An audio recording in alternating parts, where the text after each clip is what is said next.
folks. Welcome back to the iHealth channel, iHealth Radio, with your host, Hurricane Age. New day, new show, an awesome topic. We've only addressed it once, but not at the caliber of today, because who I have with me today is going to blow our brains up. I you know, hope not. with knowledge. But really, it's the concept is this is someone who knows our brains and who knows how we function. And there's so many the attributes and or descriptions I would give to our guest today. I mean, he's a brain surgeon, literally. Now, those are not too many of them in the world, and we're going to talk about that. And it takes a lot to be there. He teaches neuroscience at Virginia Tech, and he is an author, and he does a lot of things. And one of the main things that he's addressing, or at least talking about, is medical or doctors' burnout. Now, we know that everybody gets burned out through their life and work and so on and so forth. But the last thing we want, folks, is that our health care providers, our doctors get burned out, because I don't think that the outcome will be a good one for any one of us as patients if that is the case.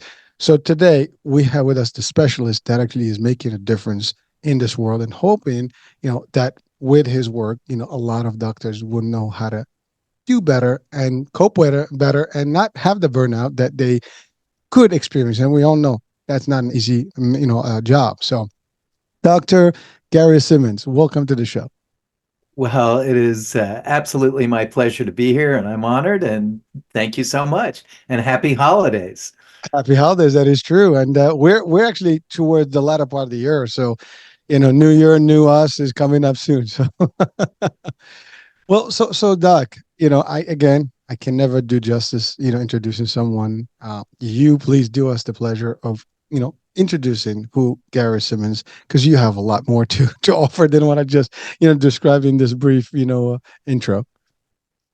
Yeah, well, as we were talking about before we started, I hail from New Jersey originally, but haven't been there for a while. I actually did go to med school though at Rutgers, down in New Brunswick. And from there, I went to a what's called a residency. That's where you learn your specialty. In neurosurgery, the residency is 7 years long, and back in those days, at least, it was about 100 to 110 hours a week in the hospital, and about every third night with no sleep. So it was pretty grueling. I'm not sure how much of that was needed or necessary, but it does take a long time to kind of build the skills. And I served in the Army for a while, and I eventually went out originally to Geisinger in Pennsylvania, the Geisinger system in Pennsylvania, and then dropped down to Virginia, what's now Virginia Tech, Carilion School of Medicine, and did a lot there. I stopped operating a couple of years ago for some medical reasons, but I still teach at Virginia Tech, both undergrads and medical students, mostly about neuroscience in general. Well, that's a big, I would say specialty. I mean, brain surgery, neuroscience, that's very important. It's everything is important in our body, right? But it is not an easy, piece of work. I mean, there's a lot more that takes place. And I know what you said, that you went to school. 100 hours is a lot of hours to put in 100 or more. And yes, talking about burnout, I'm sure that is burnout at school at that point. That's before even practicing. But so if you don't mind, doctor, just for our audiences, can you break down what does a brain surgeon do other than surgery in the brain? In more like advanced way or simplified way, I would say, as well as neuroscience itself. Like what is that? Just to bring it clear to our audiences. Yeah, sure. Excuse me. There are many diseases and injuries that can affect the nervous system. That is the brain, the spinal cord, and the nerves, even, all the way out into your arms and legs. And there are many different diseases that can affect it. And, there's a big kind of a dividing line between two specialties in medicine. One is neurosurgery and one is neurology, and they're not exactly the same thing, although we often kind of interdigitate. But neurosurgery deals with what I would call structural problems, meaning they can be seen with the naked eye or not a very powerful microscope, and they are causing problems because of them being there or pressing on things or invading things, and they're diseases of which we can physically do something about, meaning with our hands or using instruments or that sort of thing. So you think of something like a brain tumor growing in the brain, we hopefully can take it out. It may need a bunch of other treatments as well, but we physically go into the head and take it out. Or a big collection of blood from a hemorrhage, we may go after something like that. And then there's a whole bunch of things that we can do in the brain and spinal cord, but they're for things that are you can virtually see them, and we can manipulate them. Whereas there's a bunch of diseases that are much more on the microscopic level, like within the cell. So multiple sclerosis, for example, is a disease where your immune system attacks the insulation of individual super microscopic nerves. And there's nothing a surgeon can do with their hands for that. So the treatments are medications, and those type of diseases tend to fall more under the purview of neurologists, who will treat it with medications and that sort of thing. Now, again, our two specialties very much interact, and we're always working kind of side by side. But that's kind of how I break it down. So as a neurosurgeon, you spend a lot of time in the operating room because particularly brain surgery is pretty delicate, obviously, and you can mess things up pretty easily. So you don't want to rush through anything. And the operations can take several hours to a whole day if it's super complicated. And so you spend a lot of time in the operating room, and then you tend to spend a lot of time in places like the ICUs and the ERs, because a lot of our diseases, the people are really sick and in big trouble, and they often come on fairly quickly. So if you have a hemorrhage in your brain, for example, you may need to be operated on within minutes or hours, or else all sorts of terrible things can happen. So we spend a lot of time kind of dealing with emergencies or very urgent problems, and our patients tend to be very sick. So we spend, like I said, if we're not in the OR, we're usually in the ER or the ICUs a lot of the time. Wow. Well, first of all, Doug, thank you for breaking, the differences, because I think that clarified, at least for me, and I'm sure for people that watch and listen right now. But it's amazing because you're talking about it, but it's serious stuff, and it's to your point, delicate stuff that is one mistake can mean life or death for that person, or paralysis, or something very bad, as you stated. And you're right. I mean, these things don't warn in the longer. Maybe like a tumor, maybe somebody that can discover it early, but a lot of these things can happen instant. They get rushed to the ER, and that's it. From ER to OR to ICU. I mean, that's probably the standard procedure, right? How it's going to Exactly. go. And all that, those are all tense, places. I mean, it's trauma 1-on-1, and it's Mhm. and you're right. I mean, going into an operating room for what you do is going to be it's going to take time, and you want to do it, with the best potential outcome. So listen, I mean, I gotta thank you and salute you for for the work, because that is not for the faint of heart, as they say. And that leads to that one question is, why brain surgery out of all the specialties?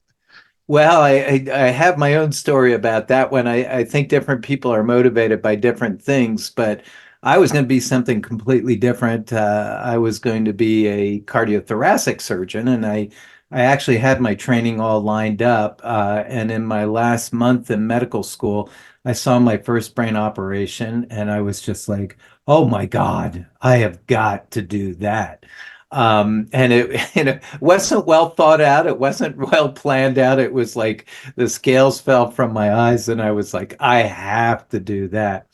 It wasn't very wise in that, I had no idea what I was getting myself into, but it worked out very well because I loved every minute of it. Um, but I always advise, like the medical students, I say, I go ahead and follow your heart like I did, but do a lot more research than I did before switch horses in midstream. So it was just for me, it was just like almost like an epiphany. I thought it was super cool. I thought it was, super challenging, and it proved to be certainly both of those. Well, thank you. Well, so Gary, we watch movies, we like Grey Anatomy and all the these series and stuff. There's a lot of hospital and surgeons. Now, do you go through the same surgeon process until a certain point, and then you decide which type of surgery you go? That's what I'm getting from what you've mentioned. So basically, you get the same training as a general surgeon, and then you get to pick, whatever that is, that extra piece. Yeah, and I mean, you have to take the medical shows with a big grain of salt. First of all, there's I a lot purposely less do that. sex.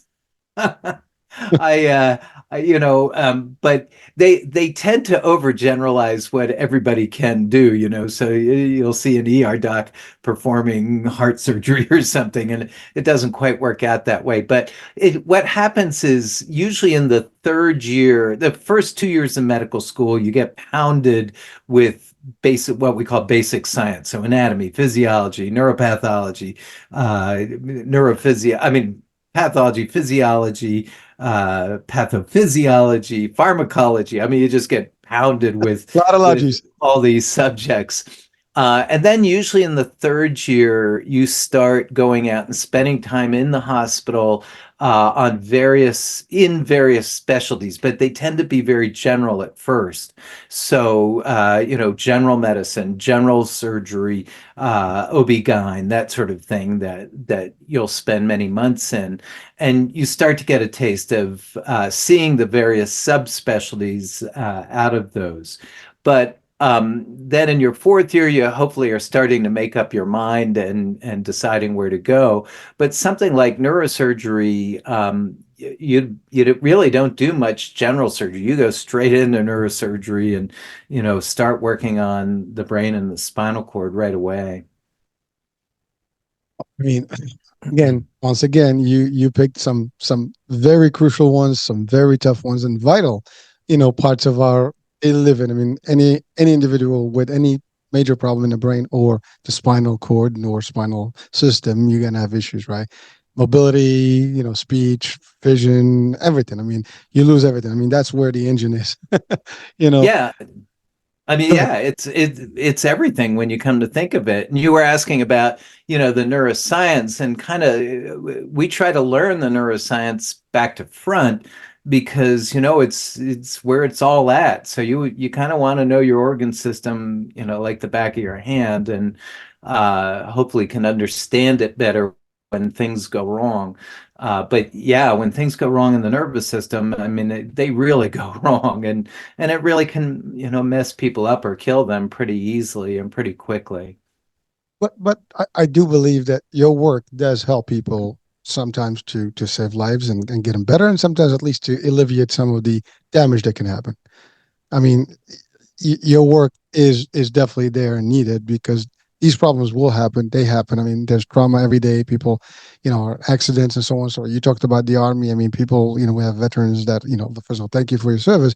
Folks that go and serve, and there's all kind of problems that can happen, and then they still have to get treated. So these are areas that are very, I mean, it's really essential, stuff of living, and the work you do must have a good satisfaction, I would say, level when you operate on someone and you see them improve. I mean, or save their life for that matter. Because to your point, I mean, there's a brain hemorrhage and piece, and you're fixing that. You stop the bleeding. You make sure that the brain's functioning correctly. Or at least it could have been worse because that damage could be irreversible, and sometimes you're able to catch it early on that the damage is not that extensive. So, wow. Now, Doctor Gary, you know, if I just I'm curious, how many surgeries have you operated on that you can think of? I kept a rough count through the years, and it was over 13,000. And you see, for every surgery you do, you see or take care of 10 or 20 people. So, the amount of people I took care of through the years were, tens and tens of thousands. But you're right. I mean, it's super rewarding. It's super challenging. It's not for, as you said too, it's not for the faint of heart because of the organ system is very unforgiving, that there are a lot of bad outcomes. A lot of people do not do well. So when there are successes, when you can pull somebody from the brink, it really is super rewarding. It's rewarding with all the patients you take care of, but obviously when you can save somebody or save some of their function or whatever, it really drives you. It really fills you with a lot of energy and drive and want to do better. But it's interesting. It it is in our setting, it's really busy. If you look at the number of people in the country who actually need a neurosurgeon, it's relatively small, but we're concentrated in these big medical centers, right? And so if you ever are around or near a big medical center, you see these helicopters flying in all the time. I mean, they're just coming in every few minutes. Helicopters coming in, and it feels like, at least to us, it feels like every single one's bringing a neurosurgical problem. But for example, car accidents. I always worked in these trauma centers, and so the car accidents are coming in one after another, and people very badly beat up. And you go at it as a team. There's a trauma team and the orthopedic surgeons and all, a whole bunch of other people, and we take care of anything that goes on, obviously, in the brain and the spine. But when they get badly beaten up, I mean, everything else has to take second seat, because you only have a few minutes sometimes to act on a problem. Well, I think if you can get the brain, or the actual nervous system or the neuro system stuff operational, then you can work with the bones and everything else. Right, I mean, it's right, it's that's the whole thing. If that ends, it's over, right? I mean, the cardio stops, everything else is dead. So exactly. I mean we often hear the expression like, "Well, this is not brain surgery." In this case, it is brain surgery. It is at the worst or the highest level that you could possibly imagine at any given moment. So there is no dull moment for you guys.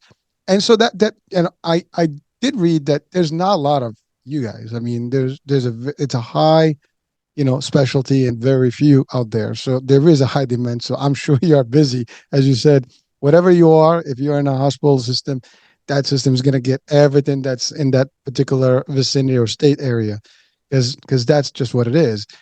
And so again, that makes you one of the few in this world that actually can do these things. And I have to again, it's just that's why I said I'm fascinated today, because this is you don't get to talk to someone that has a specialty in the world that is that minute in terms of the general, I guess, population of this earth, right? There's a lot of us. There's only a few of you. So, um, Yeah, it's funny, Hurricane, though, but I think we benefit a little bit from the organ that we work on, it being the brain, and the brain being so amazing and wonderful and complex and all that. I think people just immediately assume, oh, somebody who works on it must be really special too. So we get put up there with the rocket scientists and astrophysicists. I'm not sure we earn that, but it is pretty wild. It's a wild ride.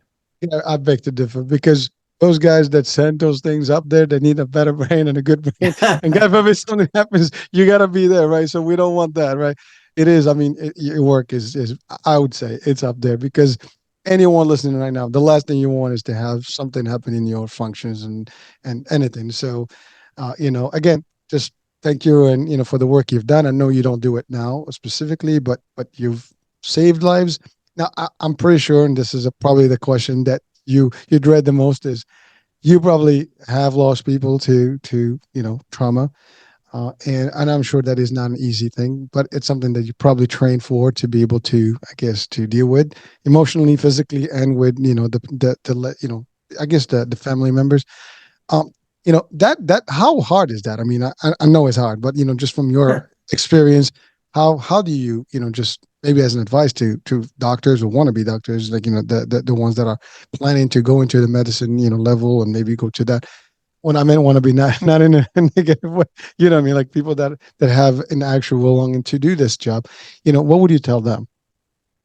Yeah, I think in a field like ours, it is part and parcel. You're going to deal with it, and it actually gets worse because, well, first of all, we deal with just a lot of bad things, bad outcomes that we just can't fix. So, a bad gunshot wound to the brain, we may rush off to the operating room and try to save, but the odds are really stacked against us, and they're probably not going to survive. And sometimes, right in the middle of the operation, we know that they are not going to make it, and it's that's not easy even under those circumstances. But we're human beings too, and we will make mistakes. I hope it's not like, usually it's not like the movies where I drop an instrument on the brain or something and say oops. But we will make mistakes, we'll make judgment errors, we'll make the wrong call. Maybe we wait too long on a problem, or maybe we assume that one thing's going on, another thing's is actually doing it. But one way or the other, we make mistakes, and the consequences are rough. So you get kind of a two-tiered beating, if you will. On one level, it's you're dealing with a lot of diseases that you're not going to make better, or you're only going to marginally improve anyway, just in and of themselves. But if you then throw in, human fallibility, our ability to make mistakes here and there, you carry with you that weight of I've hurt people, I've hurt people and hurt people badly, and people have died maybe because I haven't been as good as I should be or could be.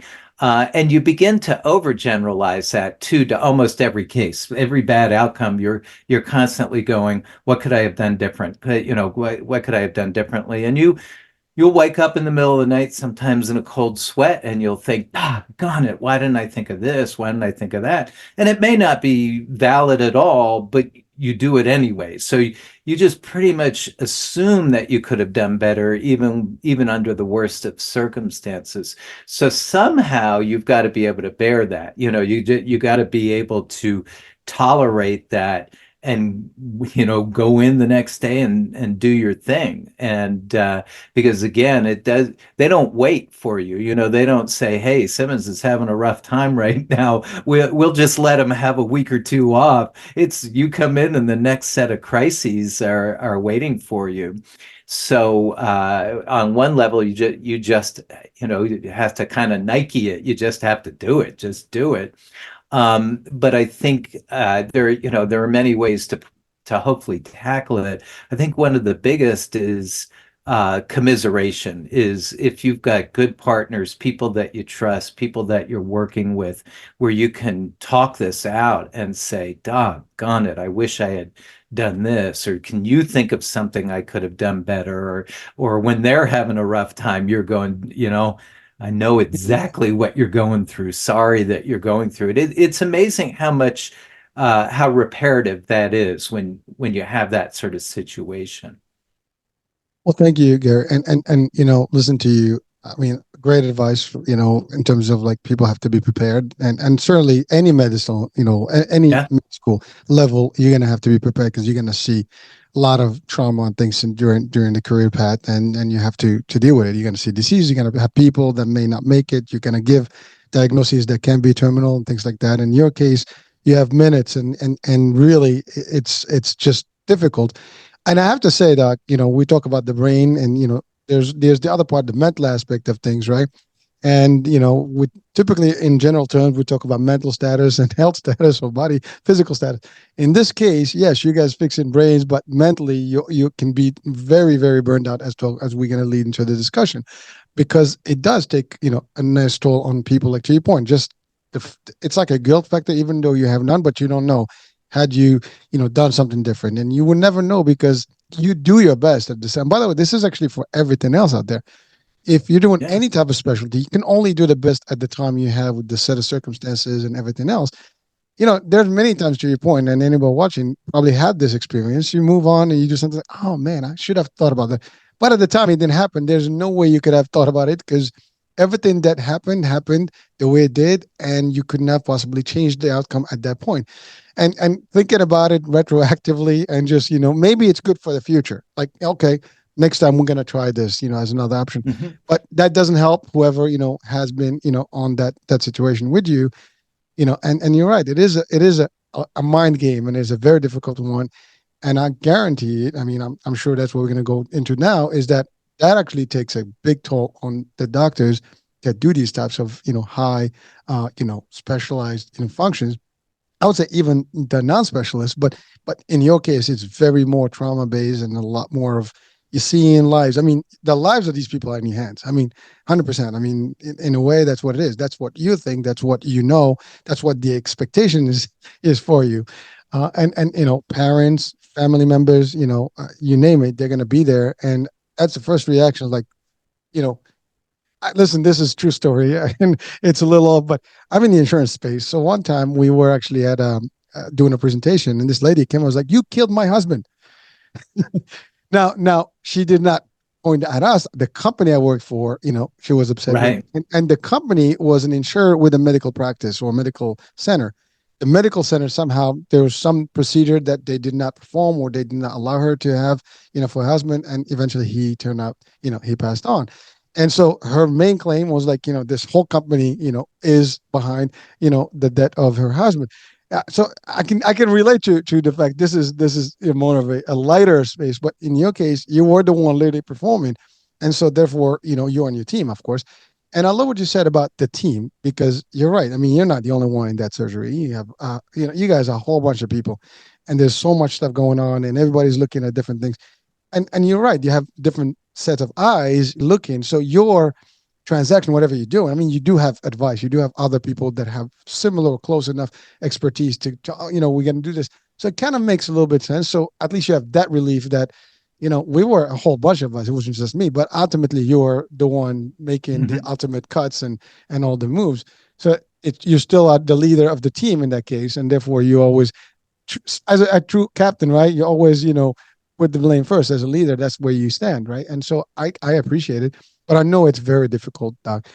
So Gary, now let's talk about we kind of covered all this, but really, you saw that there is a huge area here whereby people are burned out. I mean, you just from the student level to the actual practice level, there is no rest really, because as you said, it's ongoing, it's ongoing. And I love what you said. There's not like, okay, let's give him a week, his mental state. This is not, like you said, this is not the movies where they tell you to take a break. There's only a few of you in a nation, and you're going to be live at all times. There's maybe one replacement, but that's going to be a difficult task. And you're right. The amount of trauma we have these days is just unstoppable. I mean, we live in a motorized world. We live in a very lot of crime, and so therefore these things are like more redundant than maybe some places where it's very secure. I mean, people still fall. People still have things that can happen to them, but not in a general term as we have a higher risk, and so therefore that is an area. I mean, again, you can slip and fall and hit your head, and have you have blood trauma, and you have It's crazy. It's it's as simple crazy. as that. As a matter of fact, I read, Doctor, recently that there is a huge number of people that die from just falling from the stairs, with hits to their brains, Yeah. to their heads. So imagine that. I mean, you don't even think about that in the picture of what you guys do, but it is the same. For you, it's the same. Someone's coming in, head to the trauma head, and then you're going to have to take care of them. So it's tough. So let's talk, about the amount of pressure and how, you've discovered this, you've seen this, and you took it upon yourself to start, these types of where you wrote books and trainings and things like that. So let's talk about that transition. Yeah, I think the one thing I'm going to say right off the bat is it is certainly not a entity. Burnout is not an entity that's just in neurosurgeons, and certainly not just in medicine. I mean, I think as you're as you're pointing out, we're a pretty complex society with things going on all the time, and we're multitasking every minute, and there's just and the news feeds are coming in and all that sort of thing, and I think everybody is stressed, and just are running out of energy, if you will. But I obviously I focused more in the medical realm and what I know. And for example, in our books, we went through, we just pulled up, I don't know, 60, 70 plus typical stressors that you encounter in your day-to-day stuff. And all of these are coming in at once, and it has effects. And we like to, to a certain degree, you have to play doctor. You almost have to pretend you're a doctor too in your day-to-day work. You can't sit there and fret and say, geez, this next operation, I can really harm this person. I'm going to be nervous about it. That's only going to get you in trouble. So you got to kind of shut all that talk off, and you almost have to, play the TV doctor. Oh yes, I know what I'm doing, and I'll take care of everything. But it's that all that stuff is still getting in. You put up these big defenses, but it's still getting in. All these various stressors that you face in day to day. And burnout, when you talk about burnout, you can get very specific about it. It's, supposed to be a real drop in emotional energy, just a overall fatigue and a lack of empathy and a sense of nihilism, and you can measure it and all that sort of thing. But we saw it in a number of different ways from the classical sense. And I think when people start really burning out, what happens is personal idiosyncrasies start showing up. So I give the example, I'm from New Jersey originally, and I always say, if you're from New Jersey, you speak in sarcasm, and you're just cynical to begin with. And I had to learn how to suppress all that, particularly going into the South, I think, where they're much more polite. But in my own personal, when I'm starting to burn down, all that stuff comes out. I just get more and more sarcastic, and people take it badly. And now I'm spreading misery around me and stuff. Other people may be angry and barking. Other people may go silent. Other people may take it out on their dog or their spouse or something like that. So everybody's reacting differently. But what we see is, people start becoming the people they don't want to be. And I think that's a good measure when you can start telling somebody's burning out, is when you're looking at them and going, this isn't who they are or who they would want to be. Well, thank you. Well, so there's fact. I mean, you talked about stressors that you've noticed, and you've discovered a few of them. So there's quite a bit. Now, are there so there's the mental stressors, right? The things that just the pressures, but there's also I guess, for example, lack of sleep could be one. Nutrition could be Absolutely. another one. So let's talk about that. Like, what can we do? As for the our providers, our healthcare, providers. By the way, I think, for example, we just experienced a massive example throughout the pandemic, a couple of Oh years yeah. back. I mean, you guys were the top, the first ones on the line, in there, inside out. I mean, again, I'm not sure I'm sure you were there, but in terms of like the day in, day out, I mean, people were every day, elective, surgeries were not there, but, you know, trauma did not go away. Well, maybe it did because we had less traffic, but, It but did the, go down, that's for it sure. did go down, but the fact of the matter is, we've seen people working nonstop. In the hospitals, people were not able. A lot of people were sick, so doctors themselves were sick. Sometimes they couldn't be there. So there's a lot of that happen. It's bad. So let's talk about like the different elements that are contributing in addition to the work piece itself. Because the work piece we got it, but there's outside factors. It could be family. Because if you're spending too much time at the hospital doing all this, you are not really spending a lot of time with your family. So I'm sure that affects your relationship with your spouse or significant other, your kids, whatever. That's one. It could be, to your point, you mentioned sarcastic, stuff. You could be just, on a tangent, and literally on edge every minute. So someone talks to you, like you just get in their face. It could be a lot of things, and these things. Now, again, you will probably have lack of sleep, and that's another thing that's going to affect you. You're not hydrated properly. You're not eating well because you ate junk.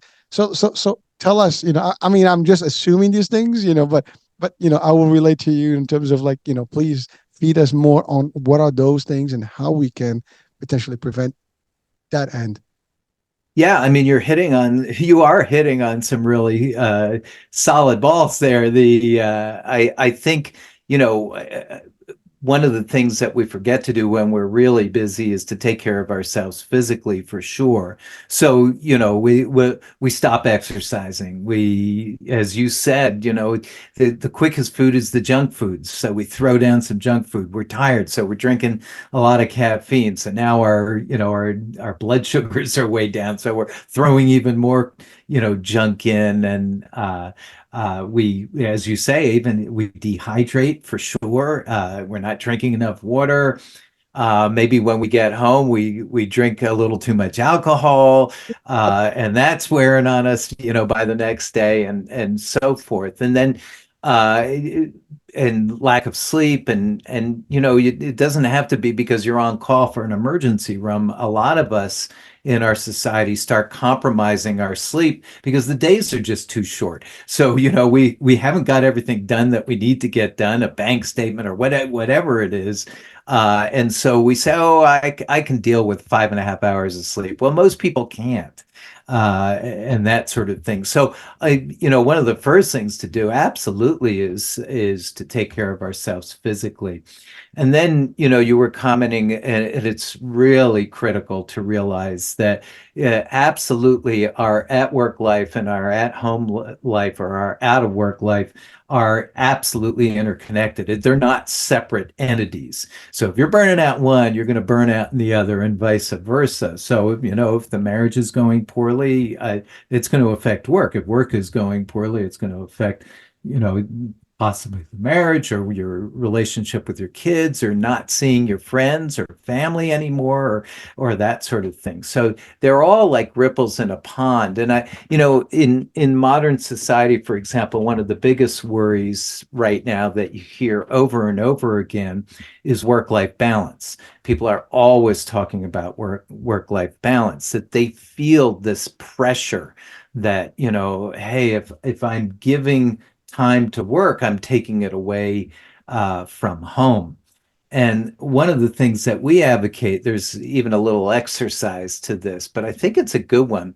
One of the things that we advocate is to never measure your success in balance by time.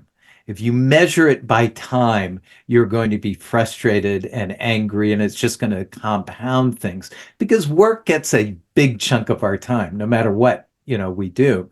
So what we advocate for people is to sit down periodically, write out 5 to 8 things that are really important to them in life right now. And they can be work things as well as home things. But what are some elements of your life that are really important to you? It may be staying in touch with your family. It may be, staying in good physical shape. It may be getting a promotion at work.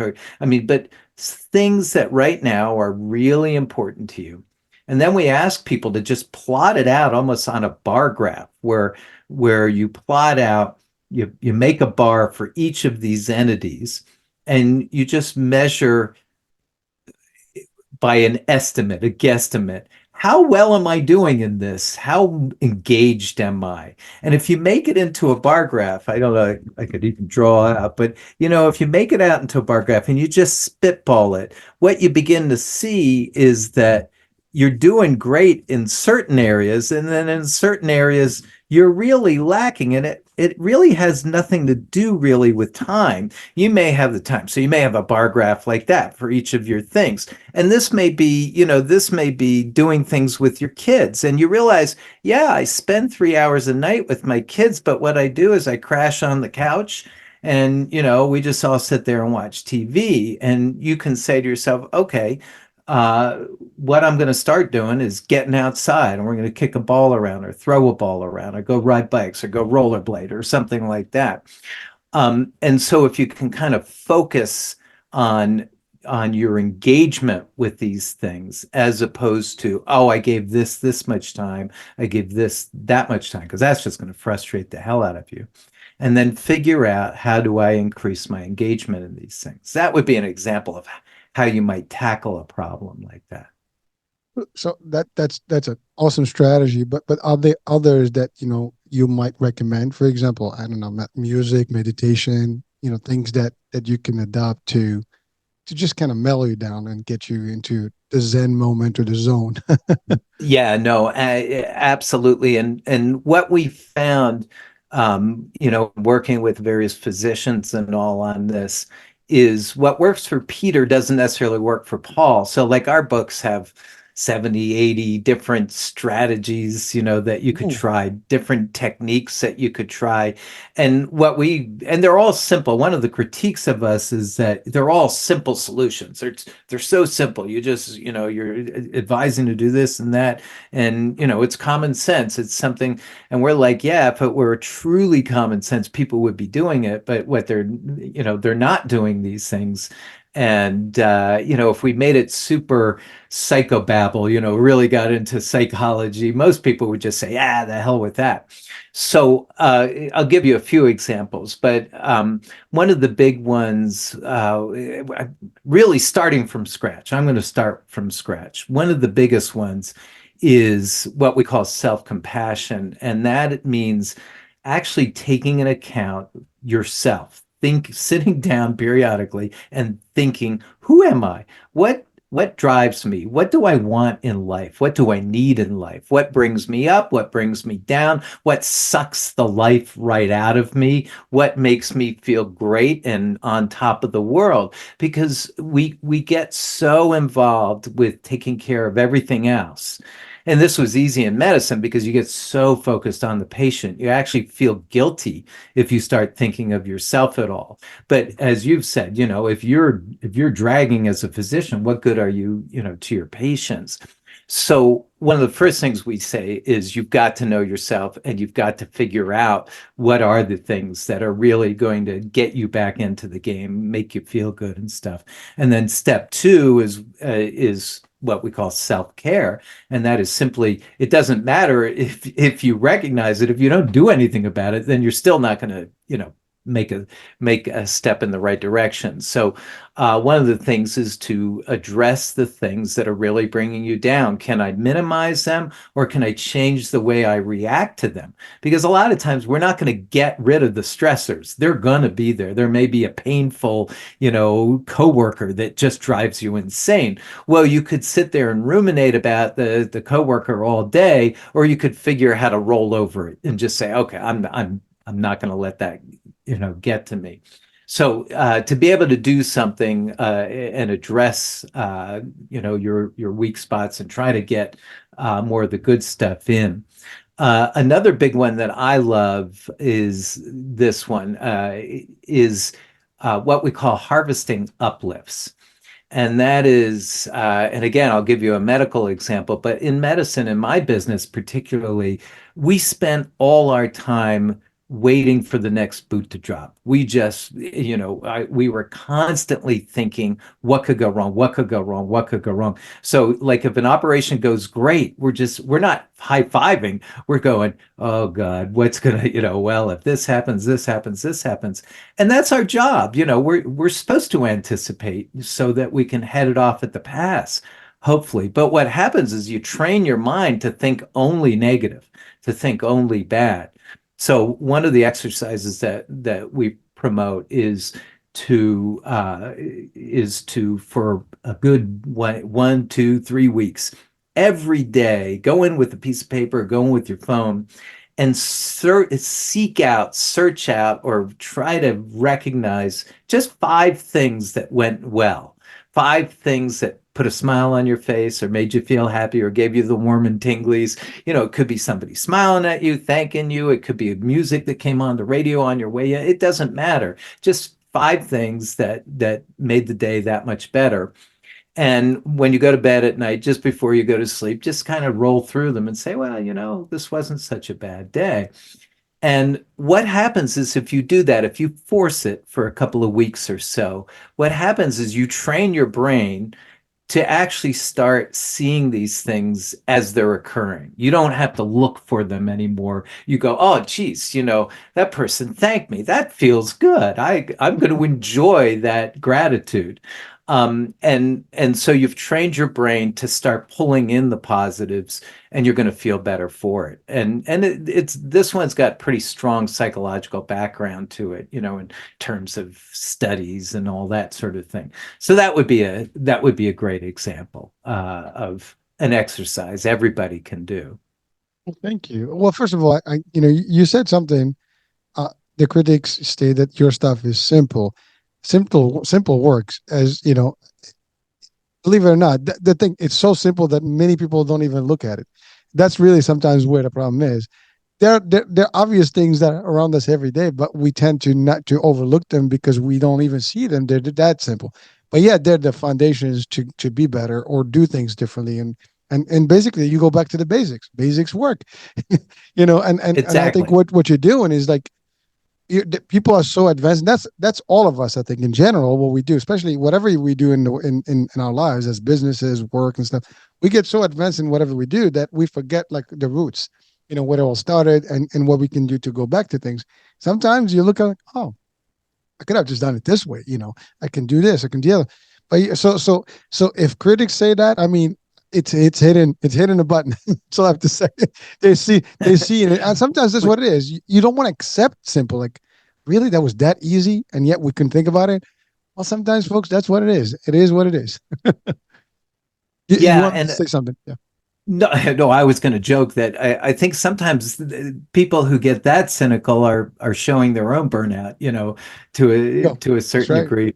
I'll give you another one that I think, again, the criticism might be that, oh, you're just being a Pollyanna, but it's one of the problems that we recognize in the healthcare system, and I guarantee this goes for all industries, is a lot of the stressors are coming at you from a zone which you have no control over. You can, it's corporation and rules and regulations, and Mhm. these are stuff you ain't going to change today. You're not going to make it better today, no matter what you do. So we espouse this, what we call the 90-10 rule, and that is, okay,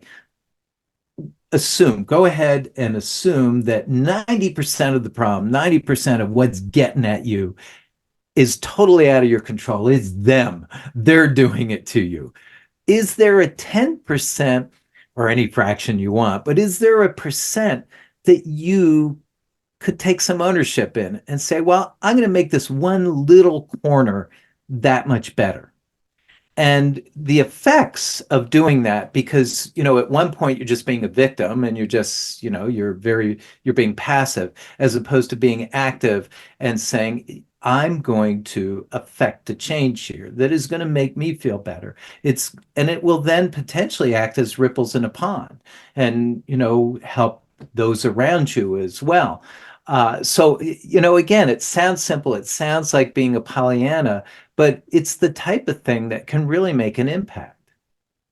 Well, you know, I'm listening to you, and I love what you said. It's about ownership, accountability, and we all are supposed to do. And again, for someone who's not in the healthcare, maybe they don't know the intricate stuff that is behind the scenes. But frankly, it's a very reason we started. I started this whole network with the idea that people don't know enough about our healthcare system, and so let's bring it up to the surface.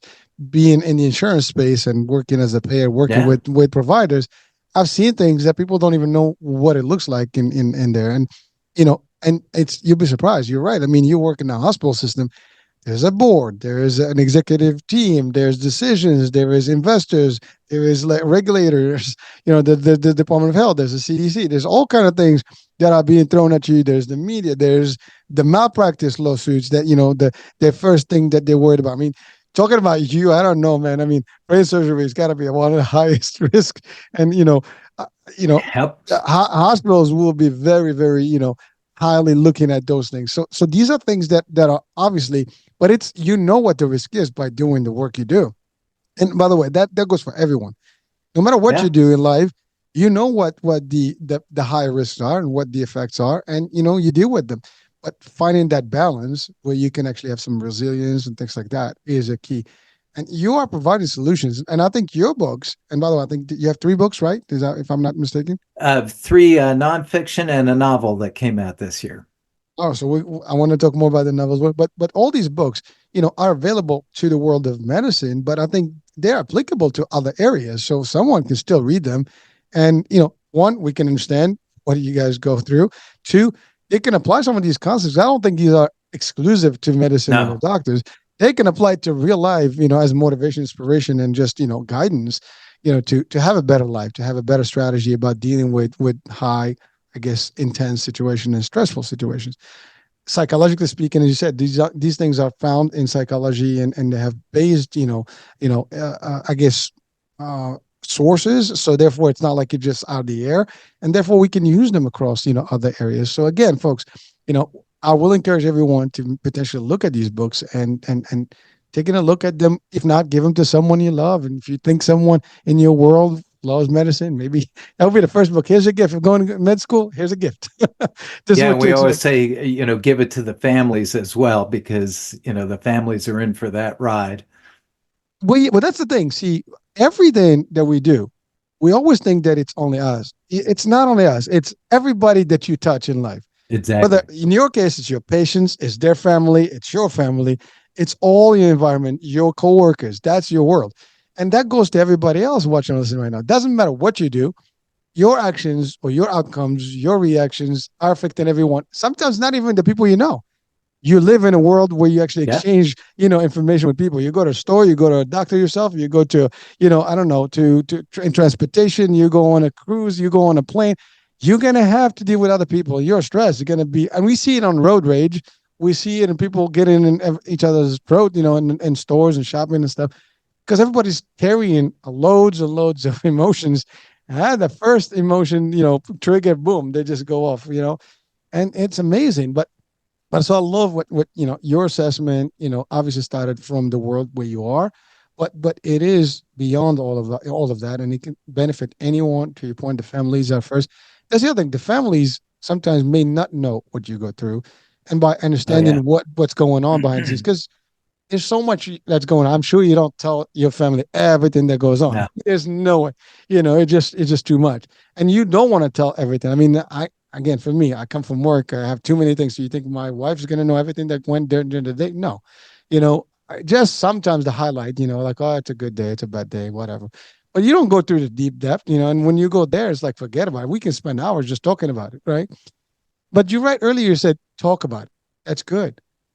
Yeah, Hurricane, that's a really important point about your family. And again, it's not just medicine. I could have called the books "Do as They Say, Not as I Did" because I brought nothing home, and that's a problem in and of itself. What we tend to like to see is that you periodically do talk about some of the stressors of your life away from your home with your family, but in a way that's moves it in a positive direction. So if you come home and you get into a he said, then I said, then he said, then I said, then he said, then it's just a bitch session, right? As opposed to I got into this bad, interaction with one of my coworkers, and this is how I reacted.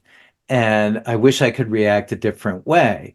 And you start thinking about, well, how do I handle that? Is there a different way to handle it? Is there a better way to handle it?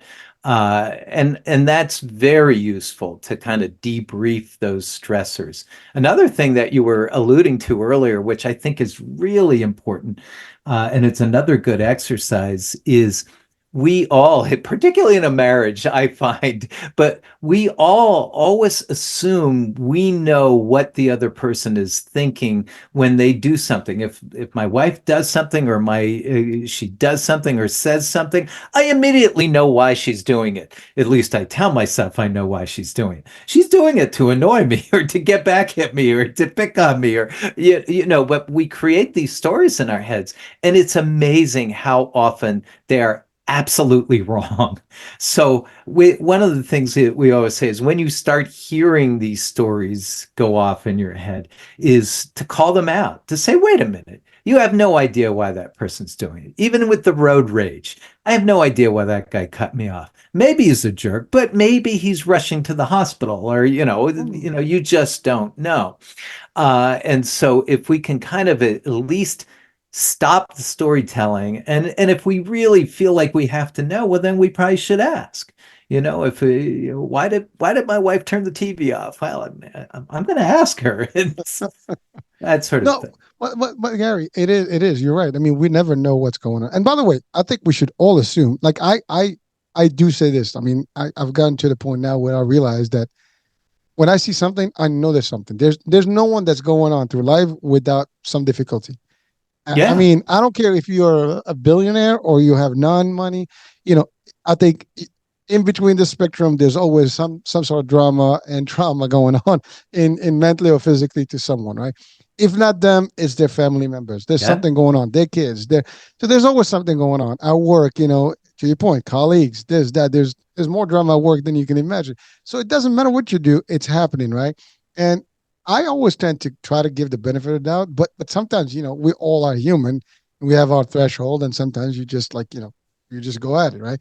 But it's you. The more we think about it, the more we take some accountability, and the more we give some other people the break.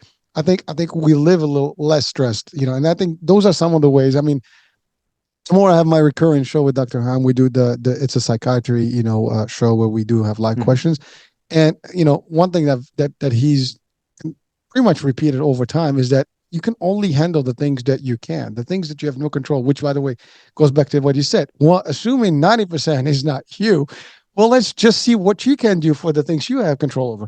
And that's the thing. We can only control what we can control. Those things you can. Now, one way you can do it is maybe get advanced education, get into a decision making. I don't know. Like even if you're in a corporate, well, the better way to get it is to get to that next level. We can sit at the board or with the board to make some executive decisions. But until then, it's you can voice yourself. There's always a limitation to what you can do, but you do what you can at the time and the level that you're in, and that goes for all life everywhere, right? So, and those are simple changes that we can apply to make a difference in our lives, and eventually we do good by us, we do good by everybody else. That's a win-win for all, right? So so exactly. so Gary, now you worked in a world where death and life, or life and death, is eminent. I mean, it's every day's story. uh, what is the role of spirituality in your space? Yeah, they say, first of all, you know the old saying, there are no atheists in foxholes. I'm not sure if there's any atheists going into a really dangerous brain operation. I think all of us are like, if there's someone up there, please give me a little hand here. And I've certainly been in the middle of operations where I'm just saying, really, really, God, can you do something about this? I think, we know that in the burnout world, some level of spirituality is remarkably helpful. It's remarkably strong in supporting and building our resilience. So, if you can be spiritual, if you can find that spirituality within yourself, I think that is, remarkably protective. I personally, I had started out actually when I went to college. I thought I was going to eventually go into the ministry, so I certainly had a very spiritual background from the beginning. I kind of drifted away from organized religion, but I don't know. You're around so much of this stuff. I I don't know, it certainly touched the spiritual side of me. I was just talking about earlier today that through the many years and the thousands of families that patients and their families that I spoke to under the worst circumstances, it never ceased to shock me how, first of all, courageous they were.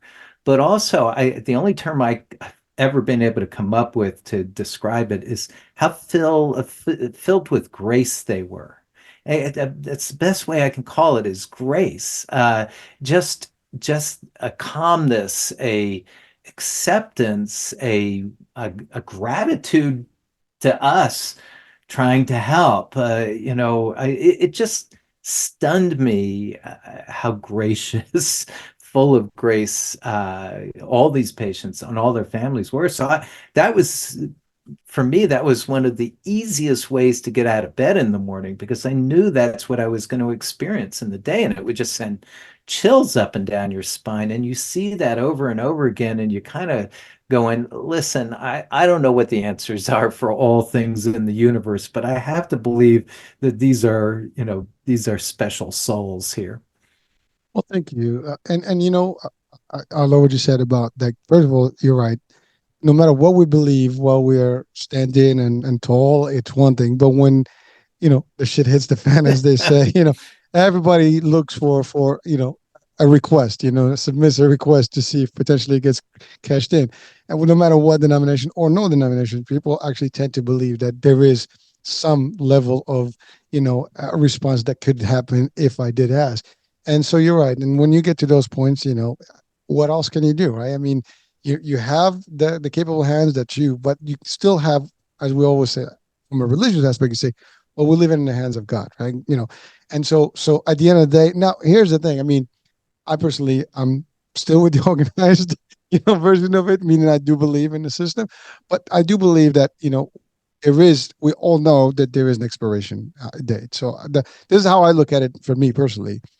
And it eases a lot of pain, because knowing that it's going to happen, it's just a matter of how and when, right? And so at the end of the day, you do your best. And if people are meant to live, they're going to live, and the surgery will be successful. But if it's not, because I do believe there's more to this than just, the heart stopping and things, there's more to that.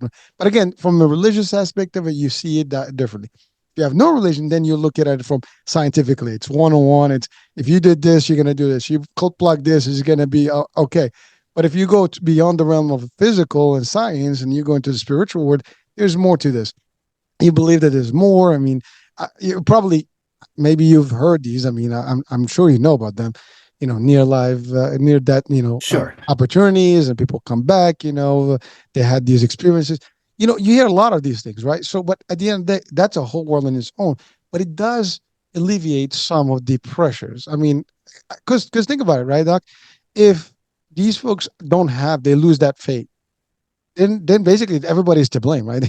They're gonna find a reason to blame, and therefore that's not gonna help you or anyone. So you're right. I mean, we have to be thankful that empathy, that feeling is available at people, and it's abundant, and people have it.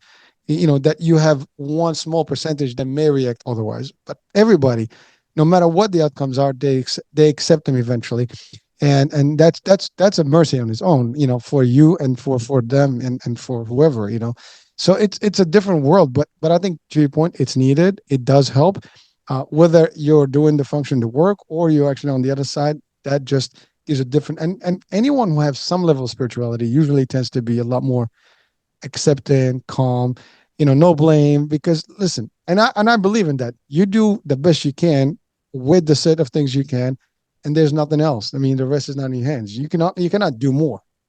You basically drive to the limit, and then the rest is, and we hear this sometimes, like, we've done our best, now it's up to him, to his immune system, his this, his that, or Hmm. and sometimes that's what it is. The body is going to have to do its own, and the resilience is there, and eventually they can, people come back from extreme stuff, and you'll be like, "Oh, wow, we didn't expect this outcome," and it can happen faster and sooner, because you don't know. So there is a level of that is unique, and but we love that, because that makes life easier for the practice of medicine, for everybody, right? I mean, it just helps.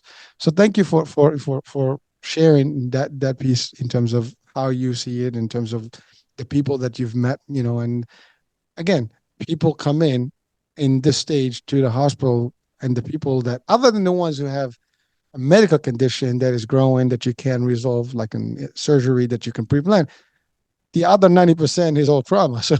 So it's not something that is pre-planned. It happens, and people are faced with it, and you are the ultimate potential help that they can get, and the rest, I mean, beyond God, if they believe, right? So you are, and then the last line of defense, if you want to call it that way.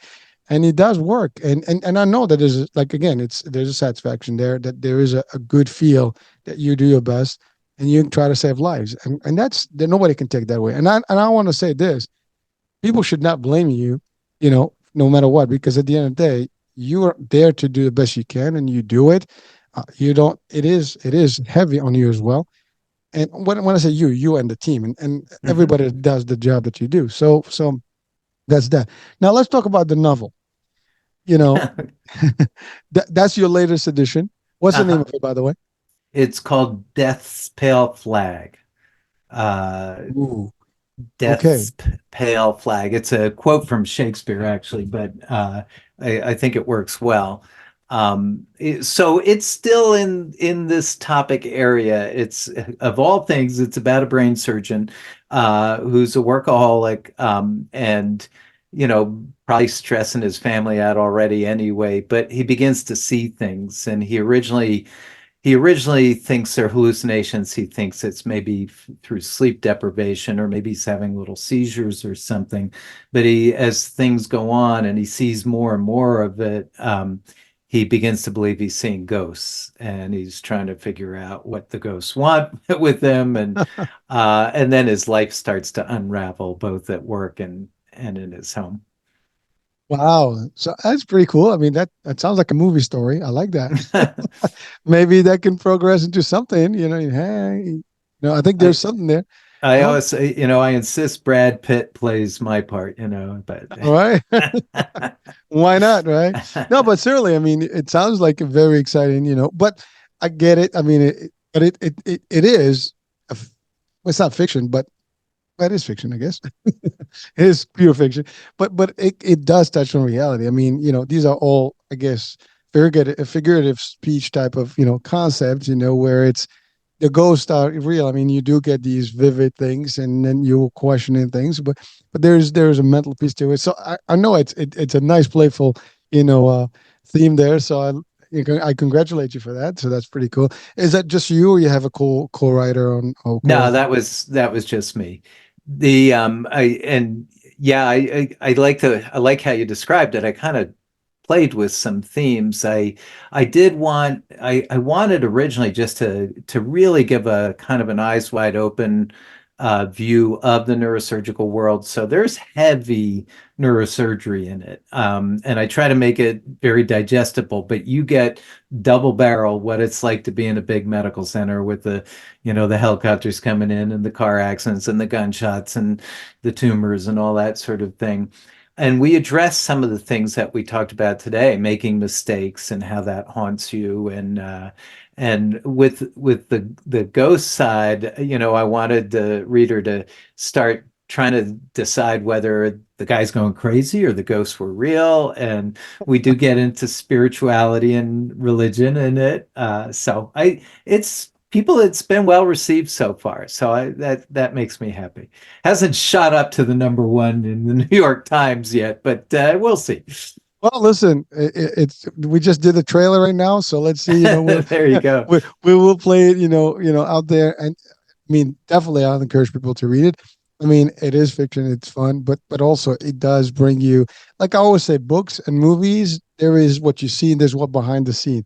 There's always a message that is behind, or multiple messages are behind, in the context of the script. So, therefore, in this case, it is the life of what a neurosurgeon and brain surgeon is experiencing, and the demons that they have to deal with. Because Exactly. that's what it is. I mean, no one's going to know that, and life is difficult, and that's like we hear this, like, for example, you meant talking about military, right? we hear people having trauma, episodes and having these visions, and they have these nightmares. They seeing things. I mean, because you've seen that live. It's not. We can. If I always say this, I remember one small thing that I saw in 30 years plus, and it's always in front of my eyes. Like I've seen someone fall from a car, and their whole arm twisted when the 360. Now that vision did not go away. Like literally Yeah. now, if I see someone in that same position, that comes right back. It is a part of trauma, meaning that I was affected by that because it did, plague somewhere. Now I try to ignore it. I've seen, you see the footage right now on TV. Like sometimes, Yeah. it's crazy, right? And it stays there behind, so it does trigger once you see something new. But if you always in there, sometimes you get numb. Like in the case of you guys in the hospital, And by the way, this happened. My dad was in the hospital bed, and he actually died, and so Oh, I I'm went. sorry. No, no, no, no, no. Life happens. Remember, I believe. But so he was there. So they called us that he was gone, and so I go there. I walk into the facility. There, he was still in his room. They were just laughing outside. I mean, they're just having a normal, conversation. So I was a little bit like, "What the hell? You got a human that just gone." Yeah. But for Yeah. them, it's just another day, it's just another Monday. So I realized that they see this enough. To them, it's just like another day, another person. They come in, they go. They would come in live, they go in a bag. I mean, that's kind of like how it is. I try to kind of formalize in my mind to give them again that benefit of doubt to understand where they are. But it was not right to do it in front of the family of No. someone who just passed. But so that was my critique to them. But the fact of the matter, I get it. I mean, they see this stuff. I mean, you go to the hospital, people are just having a good, they're just having a normal day. And people are in pain. Oh my God. Like you go to a triage room, everybody's like, oh my God, I this. And the guy's just walking by and like, nothing is happening. It's like it's just a cool day for them. That's because they're so used to it, they're numb to that concept. They just or they're just how they deal with it. They can't be you mentioned empathy. They can't be like, oh, they can be compassionate, they can stuff, but they can't be like, completely like, mushy at every single person that walks in. Otherwise they won't do it. I mean, you go to med school, the first thing they do is you get the cadavers, you get all these, Right. you get to see all that stuff. I have actually this true story. A friend of mine, he's a surgeon, but he does like implants, dental implant stuff, so Hmm. different surgery, not as advanced as yours. But here's the thing. I remember like when we're best friends. I went to my university. He went to his to the dental school, and they do the first like the general medicine first. And so in the first year, the first thing they do, they get the cadavers, and they have to open. And one of his colleagues just fainted. They opened out the body and Yeah. she just dropped. And I still remember that as a story that he relayed to me. So that's what happens. I mean, you get wrapped into these things. So eventually, blood, gore, all the stuff. If I see it, I'll probably faint. You're not gonna faint. I mean, you open a brain for God's sakes. You see it. The heart is pumping everything. You have people that actually pump hearts. With their bare hands. I mean, it's amazing. But you get to that point through training, through putting these I guess systems in place that you're not gonna get affected by the light. But anything because you can't. Otherwise, you can't perform. And so that's the difference between someone who has not trained and someone who. So anyway, so this was just my little thing about the ghosts and, and the experiences, because there's definitely reasons for that to happen. So and I appreciate you put it into a novel format and a fictive, fiction format that can make a difference in people's life and make it interesting as well, and bring them closer to the reality of what the work that you guys do out there. Yeah, and So I hope they do. I also wanted to represent what I was talking about, that grace and bravery of the patients and their families. So hopefully they see that. The other piece of it really to me is hopefully it gets across the point that it's all so easily taken away from any of us at any point, life just like that. And maybe if we appreciated it more, more thankful for everything that we have and enjoy what we have, we'd all do a little bit better. So those were some of the targets there. I got to tell you one other quick story, predicated on what you were just saying. I mean, again, we saw the worst stuff nonstop, just one thing after another. And I pretty much sailed through it. I mean, every once in a while you'd feel it in your chest a little bit or something, but I wasn't breaking down and sobbing or not being able to go in because it was too intense or anything like that. I just kind of went and did it because you had to. You had to steel yourself and get it done. And as you pointed out, all your training is designed to do that for you. But it's interesting, since I stopped operating, I I find myself crying over the simplest of things, not because I, dropped a cork on the ground or something, but if I'm watching TV and it's some emotional movie or something, I'm feeling tears rolling down my cheeks and I'm going, what the hell is that? And so my thought about it is, even though we put this facade on and we had it all blocked, it was getting in there. Oh, it That does. level of tragedy was getting in there. Well, your resilience is what you develop to Hmm. deal with it. But at the end of the day, I mean, again, when you look at combat, soldiers or police, Hmm. right? Into the action, at the time of the action, you're not thinking about all that stuff. You just got to deal with it. And you can think about it later. Now, as long as you're in the scene, you're not going to feel anything. You're just going to keep going. And you kind of almost shut down everything else. But once you don't have that, then your true self is still there. You're still a human. You still have those feelings. Right. And I guarantee you, sometimes you reflect and you can remember somebody, laying down on that bench, and you guys doing the work, and you might even get emotional. By the way, so that actually leads me to a question. You know, is there a protocol for doctors to go through, like some sort of a um, psychiatry evaluation, or that do have somebody that they can, a therapy concept that is always available to them as they perform surgery? Is that something that is happening, or if not, is it something that you would think or recommend? Yeah, it's a great question. I think this the gentleman that I wrote the three nonfiction fiction books with is somebody I partnered with on all this, and he's a world expert on burnout, and his name's Wayne Sotil. But he was banging the drum about burnout 30 years ago, and burnout in medicine, particularly. And, it just wasn't getting heard. And in the last 10 years, it really took off. So there's a lot of everybody's doing burnout this, burnout that, 50%, 70% are burned out. It's all you hear. And in fact, there's all sorts of rules that are being instilled in these residency training programs now. They all have to have some sort of resilience program and all. But the problem is it's often dealt with cynically, where not much is done about it. Or I joke, but once a year they'll bring in a bunch of puppies for people to pet and say, "Here, you've had your resilience training."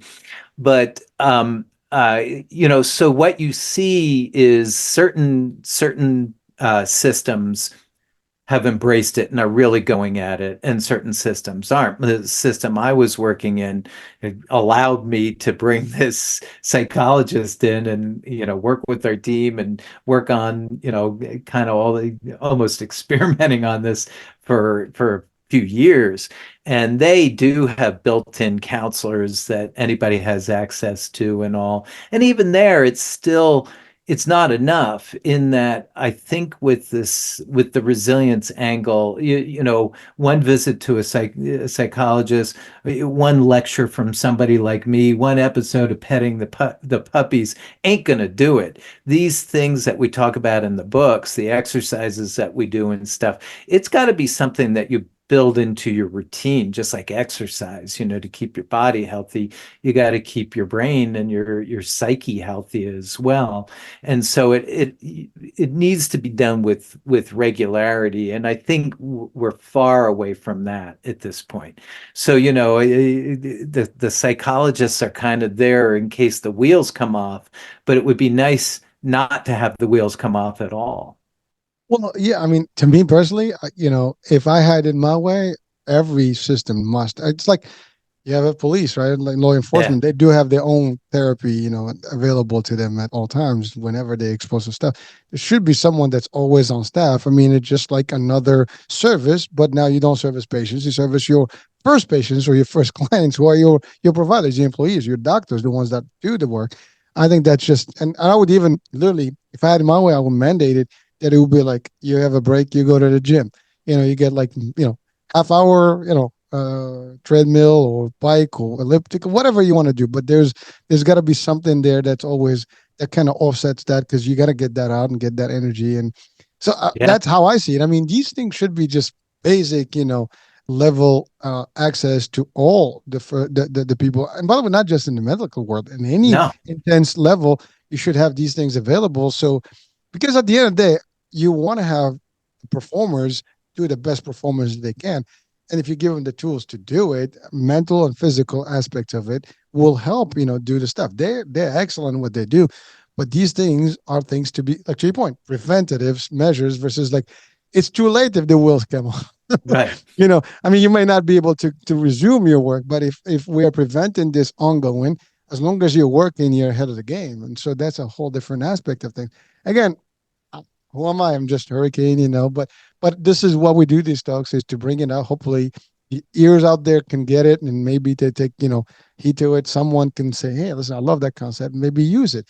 Like I said, you and I can only do so much, but we're doing enough by sharing this value to people. And by the way, we're talking just in the States for the most part. I mean, you know, this world, I mean, we're Yeah. way advanced in a lot of it than other places, And by the way, there's other places that I would say they're even more advanced than us. Believe it or not, we can talk about the healthcare system. That's a whole different discussion. I'm sure as a provider, as a doctor and an expert in this, you have these discussions all the time between the insurance, between the government, between all this stuff, the way it all operates here, the access, who gets what, I mean, some hospitals, people may not get the surgery because of whatever, but in other places, people don't even get basic care, you Yeah. know, and then the providers are extremely, overwhelmed and they can't get anything. I mean, so we're kind of, a little bit spoiled in a way, but we're talking about this at this level. And, there are people like, what are you guys talking about? Like, step down a minute. We're having none of the stuff you talk about.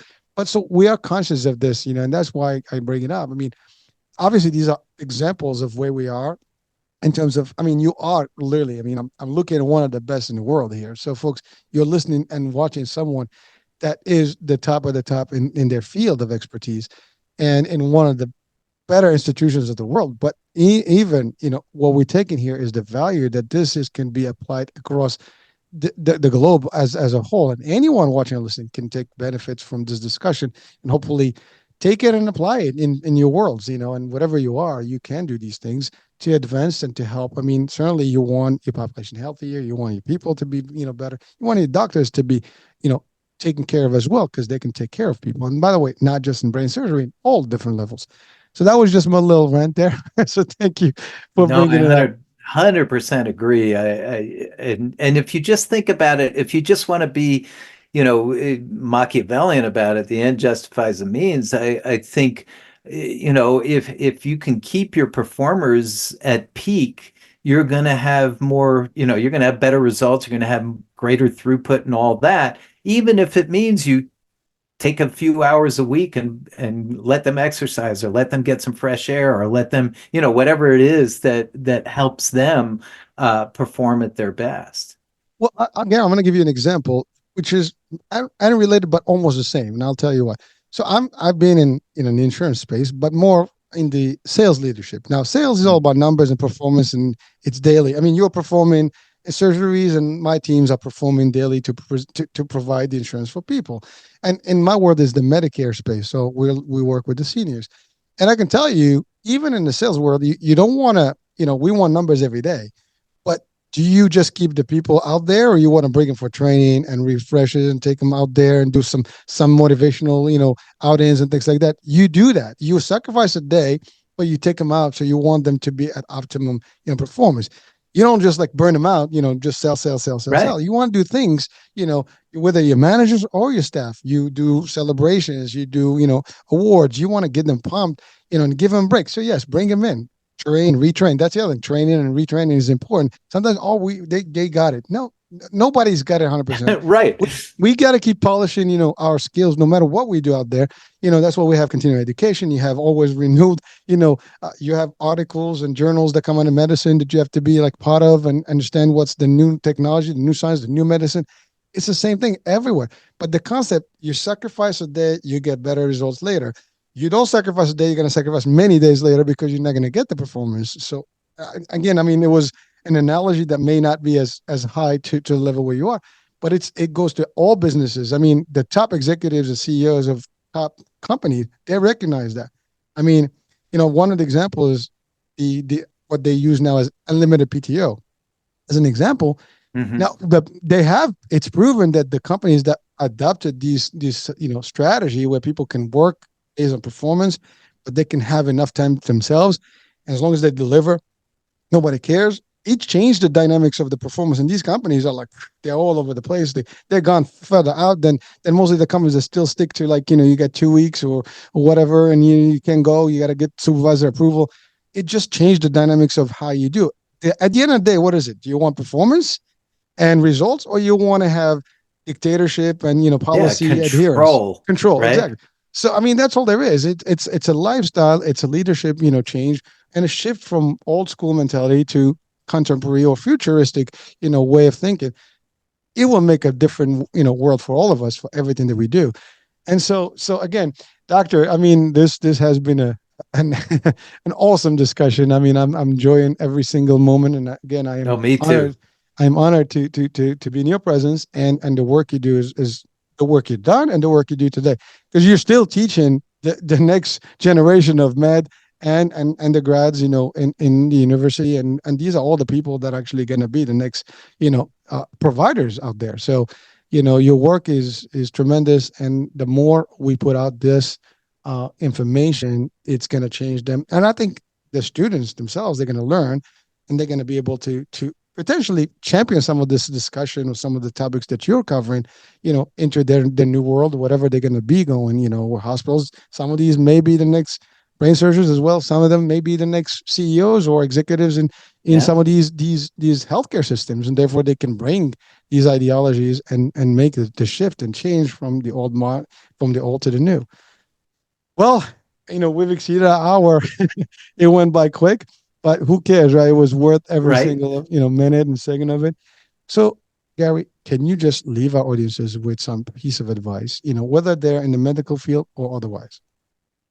Yeah, I go back to one of the main thrusts, and that is you really can't take care of anybody else in medicine or in your family or at your work or anything. You can't do anything at your best if you're not functioning well.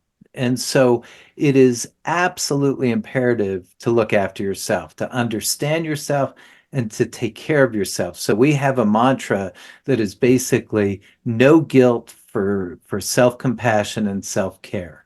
You just can't let guilt get into it because we're very prone to that. And just say, no, I'm going to take care of myself first, and then I'll be able to take care of other people. It's like if those oxygen masks drop down on a plane and they say, if you have a kid by you, don't be there fiddling with the kid. Get your mask on first, then you'll be able to take care of the kid. Well, thank you, Gary. And it's funny because you said it. Just I was gonna say exactly the same thing about the example of the plane. It's a very standard, but it is. If you take care of yourself, you can do more.